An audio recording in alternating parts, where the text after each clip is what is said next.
Long. And Beowulf is a kind of a culture hero. We know very little about him otherwise. I mean, the odd thing about it takes place in Scandinavia, and also in Friesland. And so it's probably, if these, at least one of the persons is historical, so it puts us here somewhere maybe about the 4th or the 5th century. It's in Old English. Old English is the ancestor of the language we're speaking right now. That is to say, the closest one, though our language is incredibly mixed with Scandinavian, which is why this is odd. I mean, this is an Old English poem about a Scandinavian hero, which is a good reason maybe for Seamus Heaney to translate it into English, being an Irish poet, writing also in a language that... That's right. There's, I think, a total number of about 30,000 lines of Old English poetry. And that includes hymns and translations of Boethius and so on and so forth. What?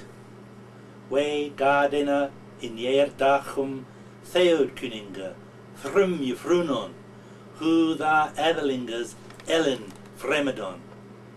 Oft schuld shaving sheden a threachtum, Monnigum meichtum meru setla of teach. Exode eros, so den erst weath verschaft funden. He das frovre je bad, werks und wolknum, werth mundum thach, or that him whilch thare umsitendre over hrone rade huren shoulder gomban yildan that was gold kuning. First word is probably an attention getting word. Seamus Heaney translates it as so, and it means just what, but it means shut up. It's probably competing for attention in the mead hall, so as to speak. Lo, then way, which is we, because in the 15th century all Old English long vowels moved up one slot. So way became we, and we'll see some other examples of that here as well. Who, for example, in the third line became how. This is a fairly regular kind of change. And it's called the Great Vowel Shift. So we of the Spear Danes, Gardena, it's an inflected language, so that's a genitive plural. Gar means spear, Gardena, Spear Danes. And why they're Spear Danes, there are different kinds of Danes at other places, because one of the organizing principles of the poetry is alliteration. So here we have Gardenum and then Jerdagum. So there's no word for of there. The word of is understood by the ending of that. Yes, by the a ending. Of the noun, it's a genitive called possessive. It's Gardena. And then the next word in Jerdachum, there's the word day, and of course it's an irregular noun in Old English. Day, it's the Old English nominative singular, but in the plural it has a different vowel in it, and the plural is dachas. And here we have the dative plural following the preposition in former days. Well, lo, way, and then we come the verb is at the end of the second line. Jufrunon, we heard. Thrym is the word for glory. What kind of glory? Of the Spear Danes, Gardena, of the national kings, Theodkuninga, in Jerdagum in former days. Theod, Theod of course is those who know Tolkien will remember Theoden is the the king of the Riddermark, and so there are a lot of Anglo-Saxon words in that passage in Lord of the Rings. Th, Theo Kininga Frum Yefruno. And in the next line, the alliteration is with the vowels. Any vowel can alliterate with any other vowel. So you have who the Atherlingers, Ellen Fremedon. So a and e, how, and tha is the definite article, but it's inflected. So here is nominative plural. Da. How the Atherlingers, how the nobles.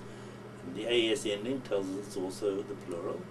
Fremedon, again, is an old verb meaning performed. Ellen, boldness, bravery, but hasn't survived. Any more than Yefrunon has, which is to hear tell of. Frunon, from Yefriknan, meaning to hear tell of. Below, we heard tell of the glory of the glory of the Spear Danes, of the national kings in former days, how the nobles performed valiantly or performed nobly. And we now hear the next line gives one of these nobles. Are there any other words that survive into modern English that you see in there? Monichum magthum, which is in the dative, from many nations. So monichum is modern English, many. So that has survived. Eorlas, earls. Still, that's a contested reading, but never mind. That is there. Funden is past tense, so it is related to found. Hey, of course, is he. Yabad, I suppose, bad is kind of an archaic verb in modern English, from received or bid bad, bidden. Under, meaning under. Weox only means to grow, and refers now only to the moon when it waxes and wanes. There's alliteration and stress. So it's the number of stresses in the line. And there's supposed to be, I'm not really a metrical expert, but there's supposed to be at least one main stress in each half. There are two half lines, and they have to be stressed. And there's also a caesura, which we interpret as pause between the half lines.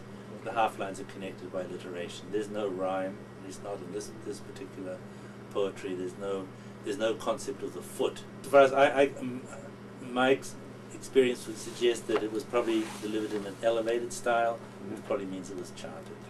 The first adventure is when he goes to deal with a creature who has been harassing the Danes, whose name is Grendel. He fights with that creature in a hand-to-hand combat. The next thing that he thinks his job is done. The next thing that happened is that Grendel's mum turns up the next night, and he has to go and fight with her. His mother, yes, Grendel. Not very pretty by the sound of it. And he has to go and dive into a pool or something like that, and deal with her underneath the ground. No, it's probably a other traditions, it's like underneath a waterfall, but it's not underneath the waterfall here, but it is. He has to dive, it says here, for nearly a whole day. He dives until he gets to an air pocket place underneath it, towards the bottom of this particular pond or whatever it is. Well, then everybody's very happy that he's done this, done these tasks. He goes home. There's a long set of complicated stories, but eventually, because of, I suppose you have to say, the incompetence of his particular tribal leader, that's people called the Yeats, he becomes their king, rules for 50 years, and then possibly because of his own instigation, sends somebody steals a cup from a dragon's treasure. The dragon. The dragon gets Are dragons peculiar to Old English poetry, or do they exist? No, they are also in Old Norse. I mean, in Wilson, what's Old Norse? Old Norse. Old Icelandic poetry. Yes, the other northern group of peoples. Right. And those familiar with Wagner or with the story of the Volsungs remember that there's a dragon also there. And Beowulf then, in contradistinction to the Danish king who waits for something to happen, Beowulf then goes off to attempt to deal with himself. He dies in the process, and the dragon also, with spears. No, to the heart, under the shoulder. Actually, I think this is his companion Wiglaf who does that, but nevertheless. Beowulf says that he did this because he wanted to get the treasure for his own people. His own people will have nothing to do with it, put the treasure back in the ground. And the poem ends on a very gloomy note, because part of what's been going on in the last third of the poem has been a series of incredibly complicated dynastic wars with the Swedes, and they think that the Geats are in big trouble now, and in a sense they are, because of the we've heard of Danes, they're in the story. We've heard of Swedes, they're in the story. We've not heard of Geats. The Geats have vanished. The G-E-A-T. G-A-T-S. And you pronounce it? Geat. Yes. And they've vanished from history. The dragon Smaug, that's certainly how I pronounce it in The Hobbit, is very much a dragon like the dragon in Beowulf or the dragon in Volsunga. The question, I mean, one of the big arguments is Beowulf an early poem or a late poem?